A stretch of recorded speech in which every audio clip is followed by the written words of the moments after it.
ठाण्यामध्ये सध्या सत्तेसाठी वाटेल ते असाच प्रकार सुरू आहे। ठाण्यातल्याच परिस्थितीविषयीच्या बातम्या पाहूया।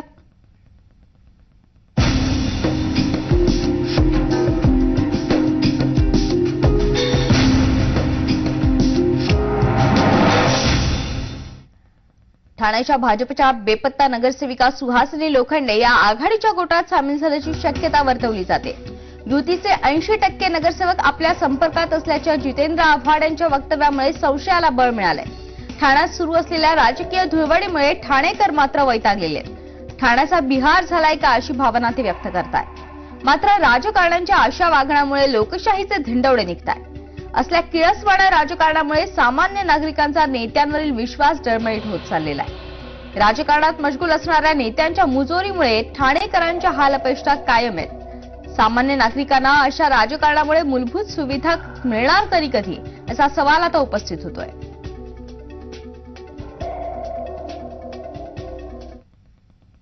ठाण्यातल्या भाजपच्या नगरसेविका सुहासिनी लोखंडेंचं अपहरण केल्याप्रकरणी महायुतीनं पुकारलेल्या ठाणे बंदला मध्यरात्रीपासूनच सुरुवात झाली आहे। शिवसैनिकांनी ठाण्यात 14 बसेस, 4 एसटी आणि 5 रिक्षांची तोडफोड केली। ठाणे स्टेशन परिसरात ही घटना घडली। शिवसैनिकांनी रात्रीपासूनच शहर बंद करायला सुरुवात केली। मुलुंड चौक, 3 हात नाका, हायवे, आनंदनगर नाका या परिसरातही शिवसैनिकांनी रात्रीपासूनच निदर्शनं केली।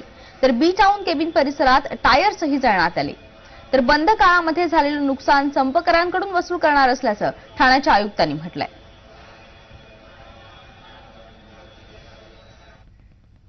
सत्तेसाठी राष्ट्रवादी अतिशय खालच्या पातळीवरील राजकारण करत असल्याचा आरोप शिवसेनेचे आमदार आणि जिल्हा प्रमुख एकनाथ शिंदेंनी केलाय। तसंच शक्य झालं तर आघाडी राजकारणासाठी कसाबलाही जेलमधून बाहेर आणतील असा आरोपही एकनाथ शिंदेंनी केलाय। जितेंद्र आव्हाड खोटारडे असून राष्ट्रवादीकडे 80% गुंड असल्याचं एकनाथ शिंदेंनी म्हटलंय।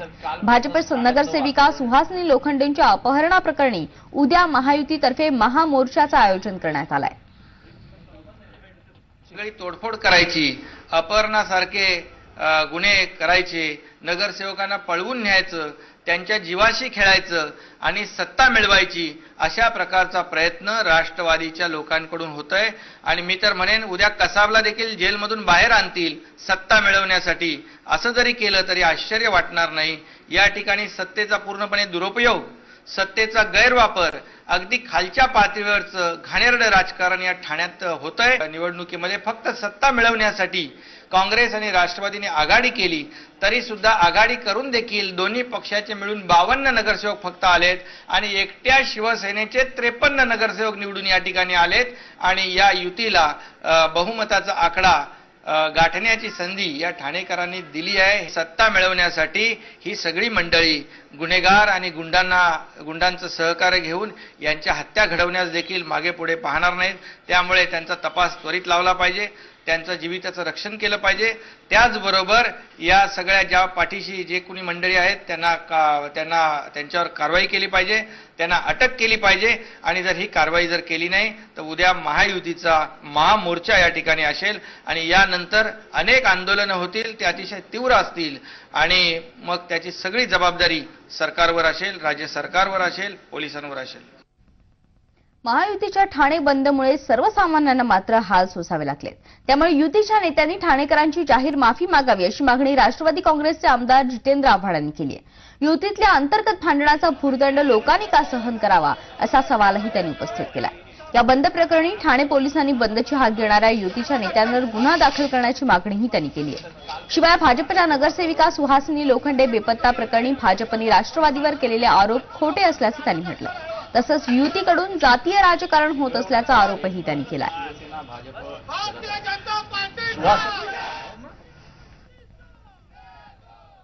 ज्या काही 45-50 बसेस फोडलेल्या आहेत, आयुक्तांनी त्वरित एफआयआर दाखल करून सत्ताधारी हे कस्टडियन आहे, महापालिका वास्तू आणि महापालिकेची जी काही मालमत्ता आहे त्याचे ते विश्वस्त आहेत आणि त्या विश्वस्तांनीच विश्वासघात करून केवळ आपल्या सत्ता स्थापनेसाठी ठाणेकर जनतेला भेटीस धरत असताना नुकसान करणं खेदजनक आहे।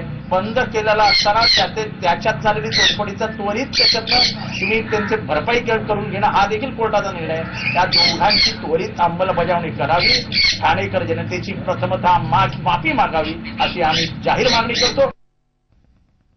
ठाण्यात झालेल्या नगरसेविकेच्या अपहरण नाट्याबाबत संबंधितांवर जरूर कारवाई केली जाईल असं उपमुख्यमंत्री अजित पवार यांनी म्हटलंय. शिवसेना आमदार एकनाथ शिंदेंनी अपहरणामागे राष्ट्रवादीचे आमदार जितेंद्र